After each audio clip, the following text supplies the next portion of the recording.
Money can be a loaded topic, but it doesn't have to be.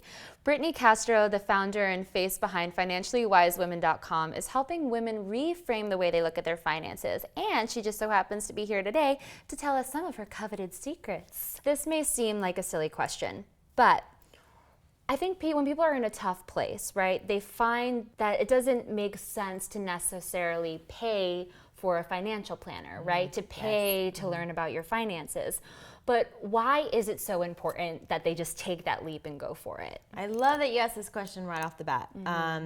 Because without that, you're never going to learn finances. And I think when it comes to money, it's just one of those topics that no one really ever learned growing up. You know, it's not taught in schools. Whatever your parents taught you or society teaches you is not adequate enough to be functional in the real world.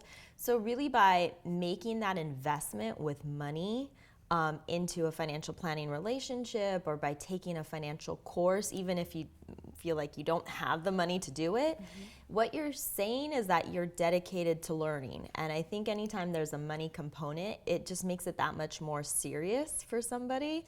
And it really helps you get the financial education you need so that you can get to a better spot, financially speaking. And your whole thing is you take a very holistic approach to the way that women in particular look at money. How have you seen, by doing that, the amount that women are then able to bring in? When you change your beliefs around money, like so many people have this concept where I suck at managing money, right? Or they're living in a paycheck to paycheck mentality. And then they decide to take actions to improve it, right? Whether that's hiring a financial planner or taking a class, reading a book, and stay dedicated. But I tell you, the moment you make that decision and leap like you were talking about, it's amazing how quickly things can shift. Like the clients I work with, it's hard to say what the direct correlation is, but I've had clients immediately after working with me get a job offer that pays them $10,000 more per year. And it was because I believe they took the time to invest time, money, and energy into saying, look, I'm ready to make a change. And I think when you do that, then things start to line up to support you. And, you know, whether it's more money that you're making, you know, saving more money, or just the additional benefits like peace of mind and clarity. I mean, those things are so much closer than we think when we're just brave enough to say, I'm ready. You just mentioned saving. Yes. What are some areas that people can start saving today? You know, I think everybody's different. I have this rule of thumb that says the 50-20-30 rule to managing your money. Yes. So basically, when you look at your monthly budget, there's a net income that you receive, which is after tax money. So there's this number, and if you're self-employed, you know, maybe you have to do a calculation to figure out what you need. But 50% of that number should be going towards fixed expenses. So that would be rent or mortgage, utilities, car payment, health insurance, you know, the things you actually need, right? 20% is what you're aiming to save. So that would be for various financial goals, such as building your savings account, maybe paying down debt, investing for the future, maybe saving for a home down payment. Whatever your specific goals are, you're trying to save 20% of your net income toward it. And I always say you're trying to, because I think when people see this rule of thumb, they immediately say, well, I can't do 20%, so I'm not going to do anything. But the reality is, even if you start with 1%, that's still better than nothing. Yeah, and you can build up And you can build it up. And the 50%, those bills should be paid automatically. Like everything should be auto pay, and the same with your savings goals. It should just be auto pay, you know, whether it's $10 a week going into a savings account. So you don't even set think it about up it. so it's automatic. You don't think about it, and you begin to see it like another bill that you have to pay before you can spend the 30%, which is on fun or variable, right? Because then when you have that system in place, it takes some time to build, but really not that long. Then you can spend money guilt-free, stay within that 30% range, know that your bills are being paid, know that you're saving, and then that's where you can say, okay, how do I want to spend this 30%, and is it in alignment with what I value and what's important to me? And then if it's not, like if you notice that you're wasting money on things, then you decide, what do you want to cut out so that you have money to use for other items. And then so that 50% that are going towards your bills and those important things that you just have to pay, you should make sure that your lifestyle fits around that. Yes. So your rent is not more than what that 50% allows. I'm so glad you brought this up. Yeah, because if you do this calculation, like do it today. Like if you haven't done this, look at it. And let's say you do it and you look and you say, oh my God, 70% of my money is going towards fixed expenses. Then that's just a reality check. And then you can say, okay, is there anything here I can cut back or reduce so that I can begin to save?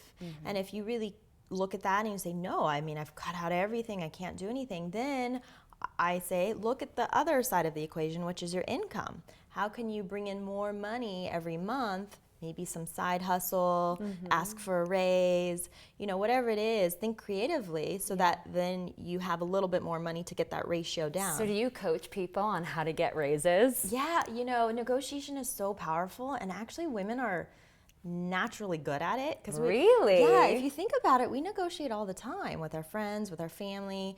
That's great, because people all the time, if anything, say women are terrible negotiators. Well, in the workplace, they're terrible, but we do it on a regular basis. I mean, we just have to redefine what negotiation is. It's really just a back and forth conversation about what you both want, right? So even if we were to decide, hey, let's go to lunch, and you say, okay, Brittany, I want to go here, and I'll say, Lauren, I want to go here, that's kind of a negotiation until we figure out the best lunch spot for our lunch date, right? So we're naturally doing it all the time, but when it comes to asking for more money in the workplace, then the fear comes in, because there's some sort of, oh my God, I have to do it differently, I have to say the perfect thing.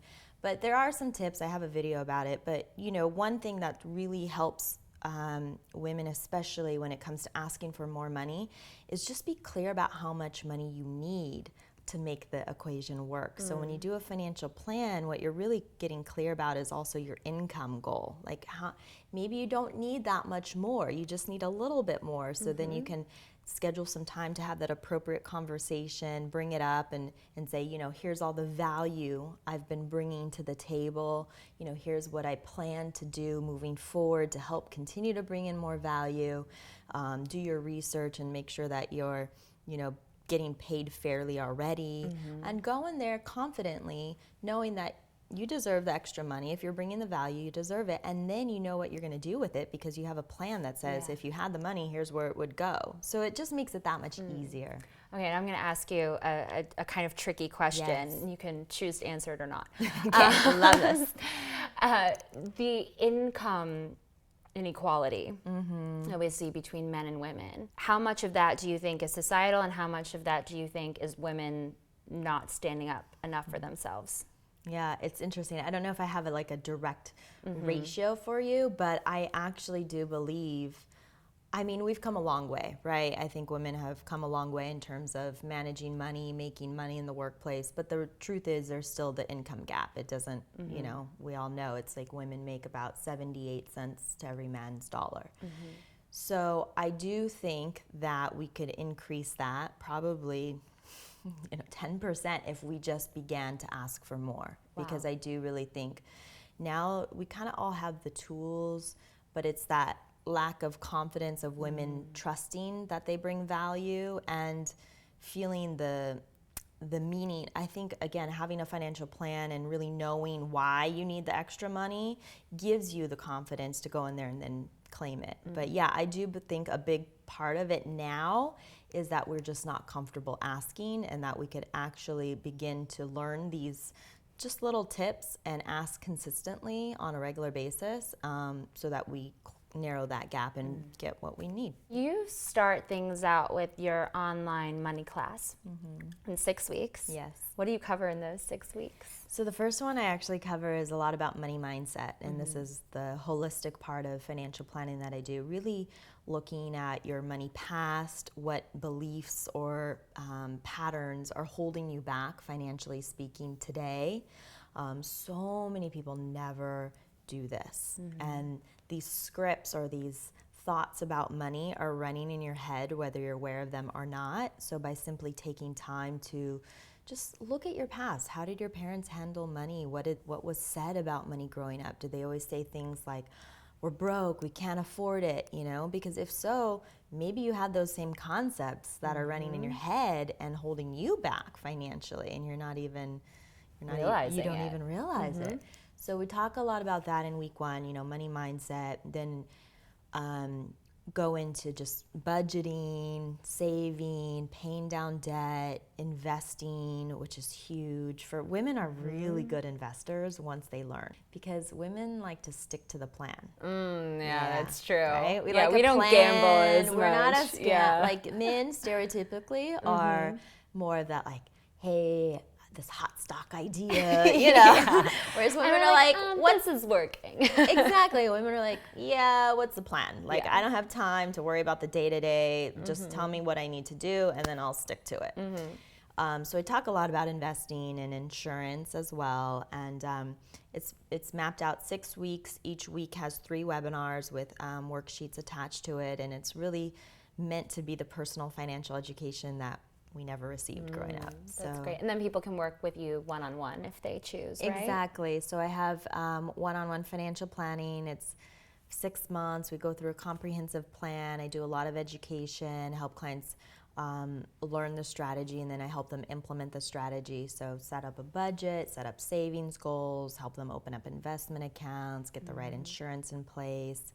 And it's really cool. I mean, it's a partnership I build with my clients, whether they're single or married, and really have clients for the long haul, because after the 6 months, they can go into ongoing financial planning, because unfortunately financial planning is not like a one-time thing. You know, you don't just get a plan and you're like set for life. Yeah, because markets change, things change. Things change. It's ongoing, just like maintaining our health. You know, we got to work out, eat right. It's not one time and you're set. You just same is true with financial planning. So I always tell clients, you know, financial planning is actually a necessity. It's not a luxury. And the people who are financially successful are that way because they did financial planning, you know. So you don't have to wait till you have money to start it. You actually start it so that you can get more money. And what to you, in a nutshell, is sort of like a healthy money mindset? Oh, I love this one. Every time I spend money, I always say, there's more where that came from. I love that. That's fun. Yeah. I'm gonna use that one. Yeah, and you know what I also do, and I teach this in the money class.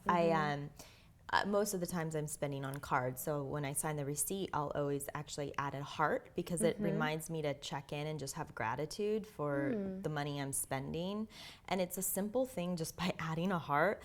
Honestly, I would say, yep, thank you. Like, I'm able to spend this money right now on whatever it is, instead of feeling guilty or not even having gratitude for it. And it's like, there's more where that came from. So, you know, I just keep the flow of money healthy. Lady financial planning, we add hearts and we make more money. Yes, of course there has to be hearts involved, you know?